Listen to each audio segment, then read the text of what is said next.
भारत माता की। भारत माता की। अमरावती आणि वर्ध्यासह महाराष्ट्रातील तमाम नागरिकांना माझा नमस्कार।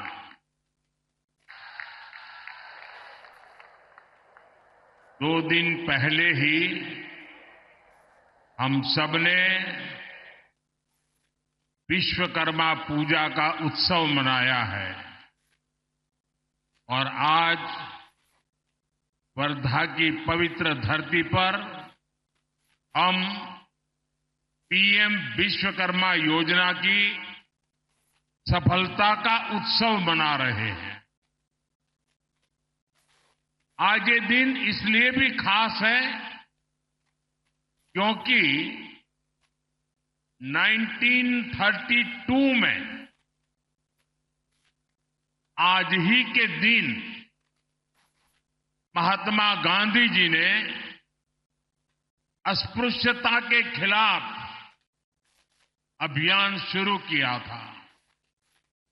ऐसे में विश्वकर्मा योजना के 1 साल पूर्ण होने का ये उत्सव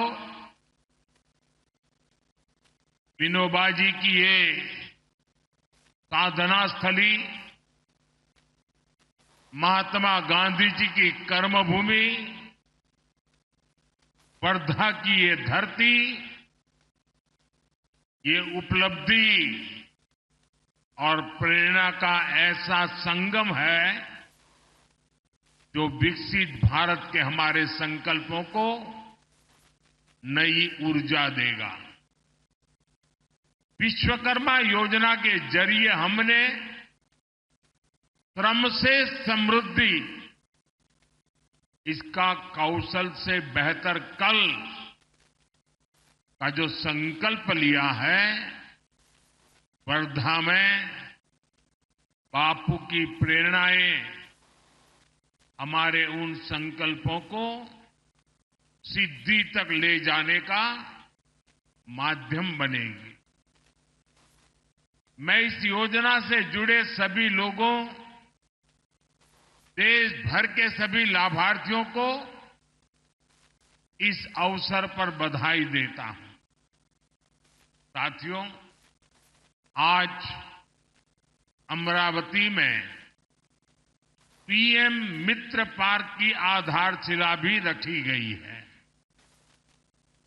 आज का भारत अपनी टेक्सटाइल इंडस्ट्री को वैश्विक बाजार में टॉप पर ले जाने के लिए काम कर रहा है।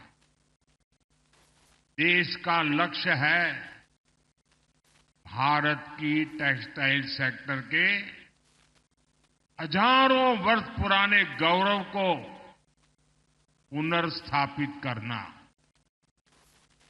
अमरावती का पीएम मित्र पार्क इसी दिशा में एक और बड़ा कदम है। मैं इस उपलब्धि के लिए भी आप सभी को बहुत बहुत शुभकामनाएं देता हूं। साथियों, हमने विश्वकर्मा योजना की पहली वर्षगांठ के लिए महाराष्ट्र को चुना। हमने वर्धा की इस पवित्र धरती को चुना क्योंकि विश्वकर्मा योजना केवल सरकारी प्रोग्राम भर नहीं है।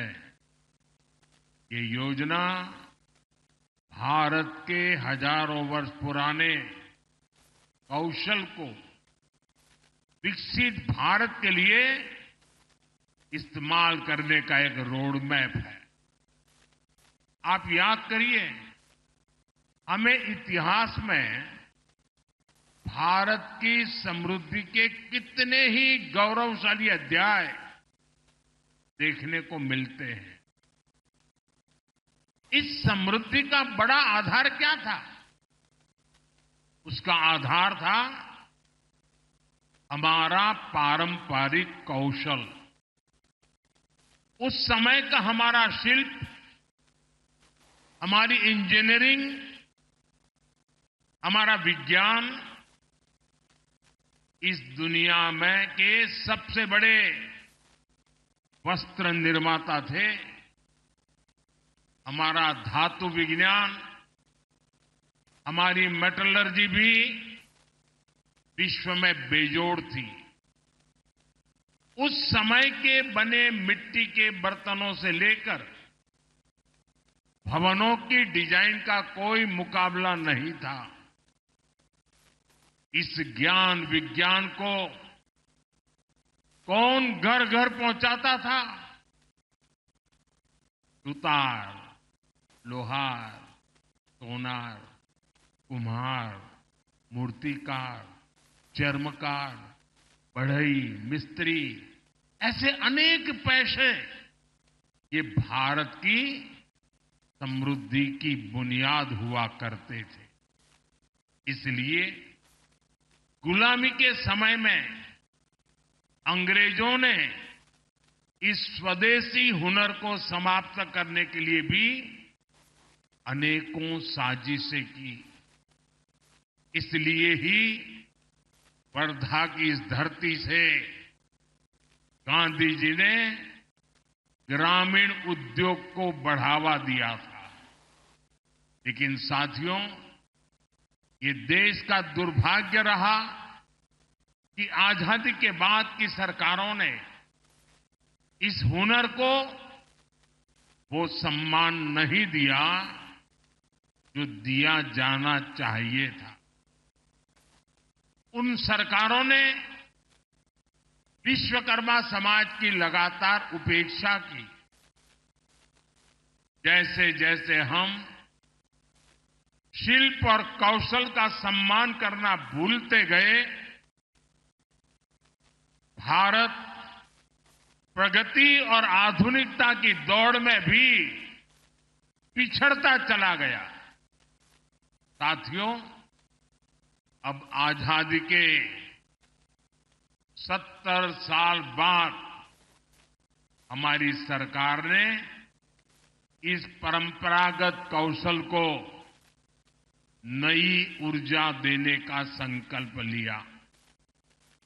इस संकल्प को पूरा करने के लिए हमने पीएम विश्वकर्मा जैसी योजना शुरू की। विश्वकर्मा योजना की मूल भावना है सम्मान, सामर्थ्य और समृद्धि, यानी पारंपरिक हुनर का सम्मान, कारीगरों का सशक्तिकरण और विश्वकर्मा बंधुओं के जीवन में समृद्धि, ये हमारा लक्ष्य है।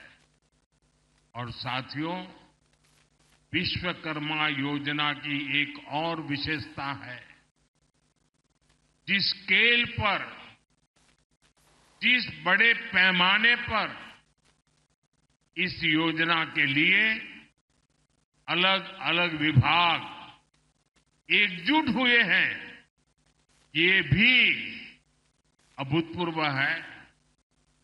देश के 700 से ज्यादा जिले, देश की 2.5 लाख से ज्यादा ग्राम पंचायत, देश के 5,000 शहरी स्थानीय निकाय, ये सब मिलकर इस अभियान को गति दे रहे हैं। इस एक वर्ष में ही 18 अलग अलग पैसों के 20 लाख से ज्यादा लोगों को इससे जोड़ा गया। सिर्फ साल भर में ही 8 लाख से ज्यादा शिल्पकारों और कारीगरों को स्किल ट्रेनिंग, स्किल अपग्रेडेशन मिल चुकी है।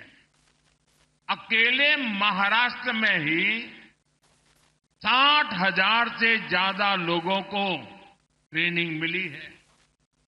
इसमें कारीगरों को मॉडर्न मशीनरी और डिजिटल टूल्स जैसी नई टेक्नोलॉजी भी सिखाई जा रही है।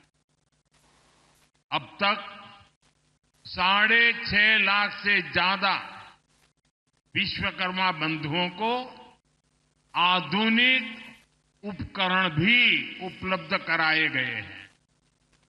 इससे उनके उत्पादों की क्वालिटी बेहतर हुई है, उनकी उत्पादकता बढ़ी है। इतना ही नहीं, हर लाभार्थी को 15,000 रुपये का ई-वाउचर दिया जा रहा है। अपने व्यवसाय को आगे बढ़ाने के लिए बिना गारंटी के 3 लाख रुपये तक लोन भी मिल रहा है। मुझे खुशी है कि 1 साल के भीतर भीतर विश्वकर्मा भाई बहनों को 1400 करोड़ रुपए का लोन दिया गया है। यानी विश्वकर्मा योजना हर पहलू का ध्यान रख रही है। तभी तो ये इतनी सफल है, तभी तो ये लोकप्रिय हो रही है। और अभी मैं हमारे जीतन राम मांझी जी प्रदर्शनी का वर्णन कर रहे थे। मैं प्रदर्शनी देखने गया था। मैं देख रहा था कितना अद्भुत काम परंपरागत रूप से हमारे यहां लोग करते हैं। और जब उनको नए आधुनिक टेक्नोलॉजी टूल मिलते हैं, ट्रेनिंग मिलते हैं, उनको अपना कारोबार बढ़ाने के लिए सीड मनी मिलता है, तो कितना बड़ा कमाल करते हैं वो अभी मैं देख के आया हूं। और यहां जो भी आप आए हैं ना, मेरा आपसे भी आग्रह है कि आप ये प्रदर्शनी जरूर देखें। आपको इतना गर्व होगा कि कितनी बड़ी क्रांति आई है। साथियों, हमारे पारंपरिक कौशल में सबसे ज्यादा भागीदारी एससी, एसटी और ओबीसी समाज के लोगों की रही है। अगर पिछली सरकारों ने विश्वकर्मा बंधुओं की चिंता की होती तो इस समाज की कितनी बड़ी सेवा होती। लेकिन कांग्रेस और उसके दोस्तों ने एससी, एसटी, ओबीसी को जानबूझ करके आगे नहीं बढ़ने दिया। हमने सरकारी सिस्टम से कांग्रेस की इस दलित पिछड़ा विरोधी सोच को खत्म किया है। पिछले 1 साल के आंकड़े बताते हैं कि आज विश्वकर्मा योजना का सबसे ज्यादा लाभ एससी, एसटी और ओबीसी समाज उठा रहा है। मैं चाहता हूं विश्वकर्मा समाज इन पारंपरिक कार्यों में लगे लोग केवल कारीगर बनकर न रह जाए, बल्कि मैं चाहता हूं वे कारीगर से ज्यादा वो उद्यमी बने, व्यवसायी बने। इसके लिए हमने विश्वकर्मा भाई बहनों के काम को एमएसएमई का दर्जा दिया है। 1 डिस्ट्रिक्ट 1 प्रोडक्ट और एकता मॉल जैसे प्रयासों के जरिए पारंपरिक उत्पादों की मार्केटिंग की जा रही है। हमारा लक्ष्य है कि ये लोग अपने बिजनेस को आगे बढ़ाएं। ये लोग बड़ी बड़ी कंपनियों की सप्लाई चेन का हिस्सा बने। इसलिए ओएनडीसी और जीईएम जैसे माध्यमों से शिल्पकारों, कारीगरों और छोटे कारोबारियों को अपना बिजनेस बढ़ाने में मदद का रास्ता बन रहा है। ये शुरुआत बता रही है जो वर्ग आर्थिक प्रगति में पीछे छूट रहा था, वो विश्व की तीसरी सबसे बड़ी अर्थव्यवस्था में अहम रोल निभाएगा। सरकार का जो स्किल इंडिया मिशन है, वो भी इसे सशक्त कर रहा है। कौशल विकास अभियान के तहत भी देश के करोड़ों नौजवानों की आज की जरूरतों के हिसाब से स्किल ट्रेनिंग हुई है। स्किल इंडिया जैसे अभियानों ने भारत की स्किल को पूरी दुनिया में पहचान दिलानी शुरू कर दी थी। और हमारे स्किल मंत्रालय, हमारी सरकार बनने के बाद हमने अलग स्किल मंत्रालय बनाया और हमारे जयंत चौधरी जी आज ये स्किल मंत्रालय का कारोबार देखते हैं। उनके नेतृत्व में इसी साल फ्रांस में वर्ल्ड स्किल्स पर बहुत बड़ा आयोजन हुआ। हम ओलंपिक की जो चर्चा बहुत करते हैं, लेकिन उस फ्रांस में अभी एक बहुत बड़ा आयोजन हुआ। इसमें स्किल को लेकर के हमारे छोटे छोटे काम करने वाले कारीगर और उन लोगों को भेजा गया था और इसमें भारत ने बहुत सारे अवार्ड अपने नाम किए हैं। ये हम सबके लिए गर्व का विषय है। साथियों, महाराष्ट्र में जो अपार औद्योगिक संभावनाएं हैं, उनमें टेक्सटाइल इंडस्ट्री भी एक है।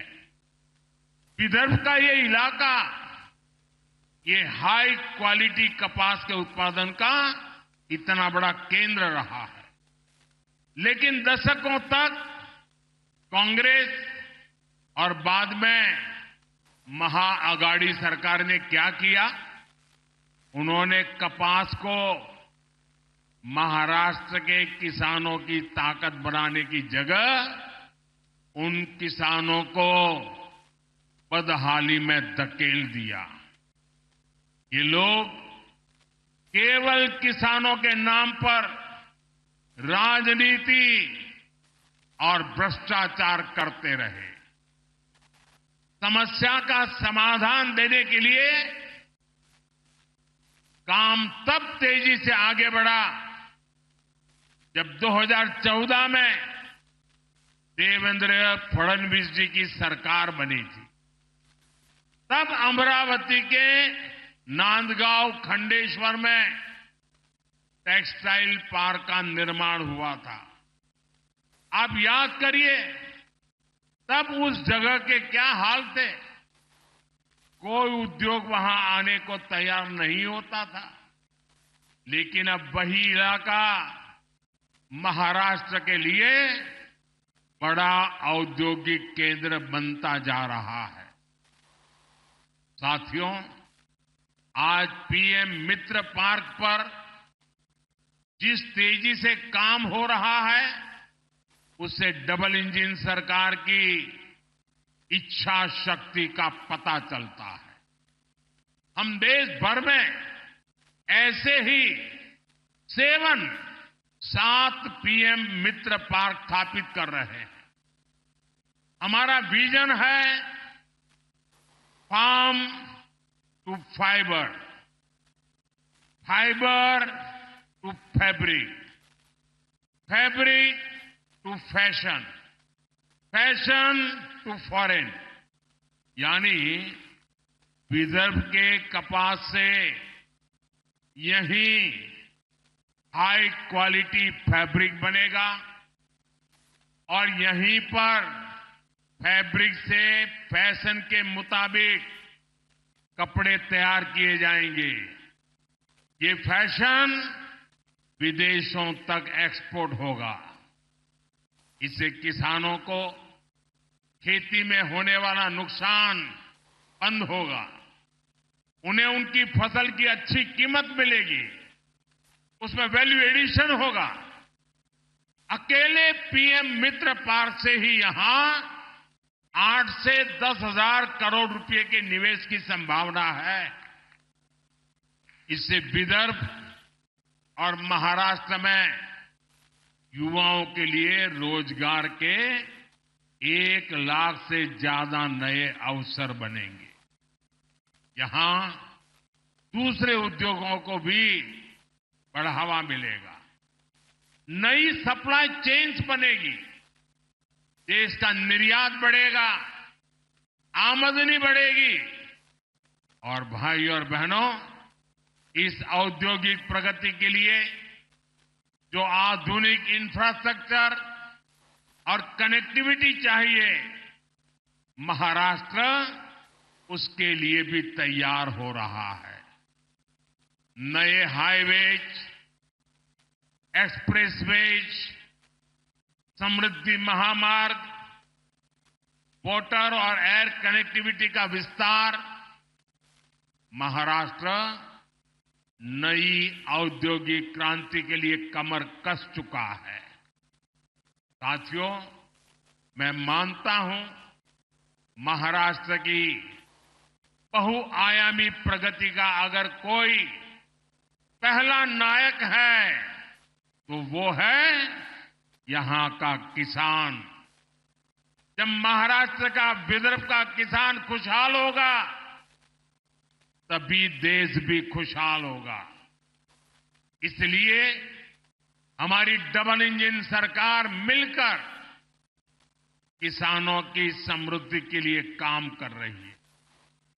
आप देखिए, पीएम किसान सम्मान निधि के रूप में केंद्र सरकार 6,000 रुपये किसानों के लिए भेजती है।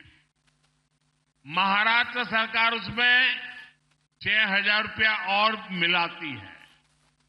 महाराष्ट्र के किसानों को अब 12,000 रुपया सालाना मिल रहा है।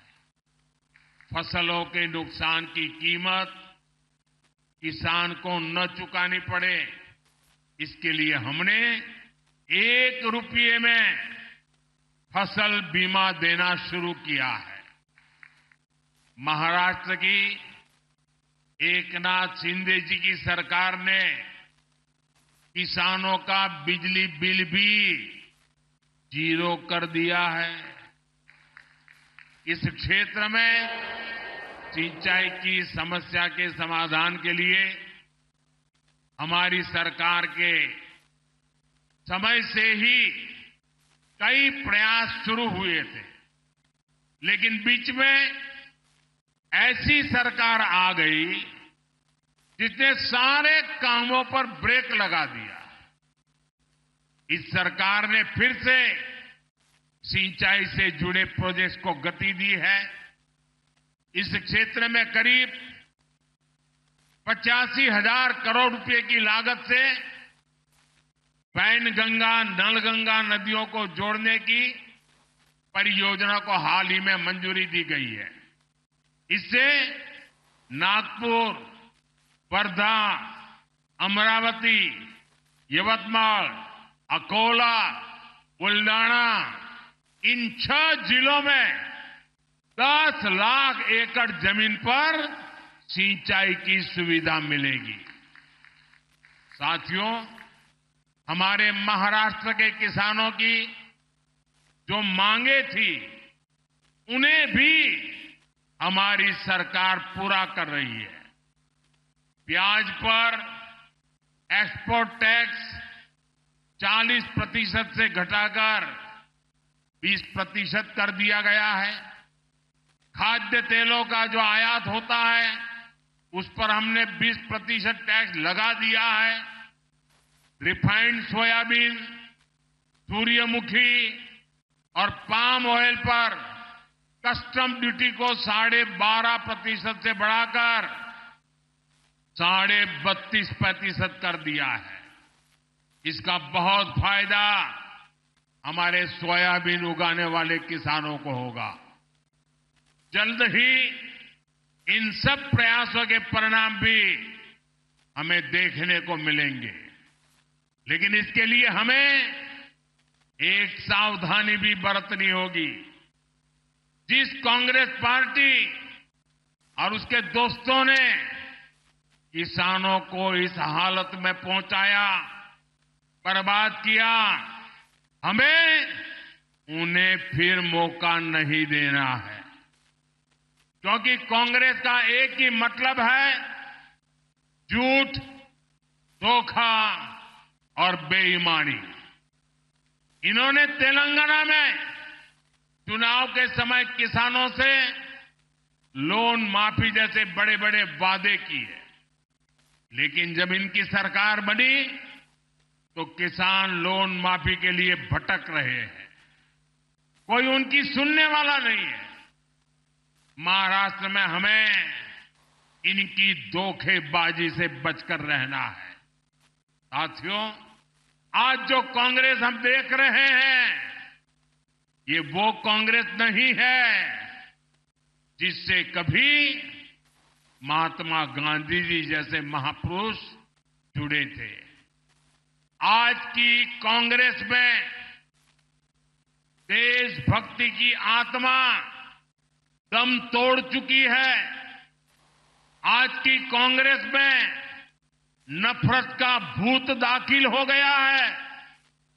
आप देखिए, आज कांग्रेस के लोगों की भाषा, उनकी बोली विदेशी धरती पर जाकर उनके देश विरोधी एजेंडे, समाज को तोड़ना, देश को तोड़ने की बात करना, भारतीय संस्कृति और आस्था का अपमान करना, ये वो कांग्रेस है जिसे टुकड़े टुकड़े गैंग और अर्बन नक्सल के लोग चला रहे हैं। आज देश की सबसे बेईमान और सबसे भ्रष्ट कोई पार्टी है तो वो पार्टी कांग्रेस पार्टी है। देश का सबसे भ्रष्ट परिवार कोई है तो वो कांग्रेस का शाही परिवार है। साथियों, जिस पार्टी में हमारी आस्था और संस्कृति का जरा सा भी सम्मान होगा, वो पार्टी कभी गणपति पूजा का विरोध नहीं कर सकती। लेकिन आज की कांग्रेस को गणपति पूजा से भी नफरत है। महाराष्ट्र की धरती गवाह है, आजादी की लड़ाई में लोकमान्य तिलक के नेतृत्व में गणपति उत्सव भारत की एकता का उत्सव बन गया था। गणेश उत्सव में हर समाज, हर वर्ग के लोग एक साथ जुड़ते थे। इसलिए कांग्रेस पार्टी को गणपति पूजा से भी चीड़ है। मैं गणेश पूजन कार्यक्रम में चला गया तो कांग्रेस का तुष्टीकरण का भूत जाग उठा। कांग्रेस गणपति पूजा का विरोध करने लगी। तुष्टीकरण के लिए कांग्रेस कुछ भी कर रही है। आपने देखा है, कर्नाटका में तो कांग्रेस सरकार ने गणपति बप्पा को ही सलाखों के पीछे डाल दिया। गणपति की जिस मूर्ति की लोग पूजा कर रहे थे उसे पुलिस वैन में कैद करवा दिया। महाराष्ट्र गणपतीची आराधना करीत होता आणि कर्नाटकात गणपतीची मूर्ति पुलिस वैन मध्ये होती।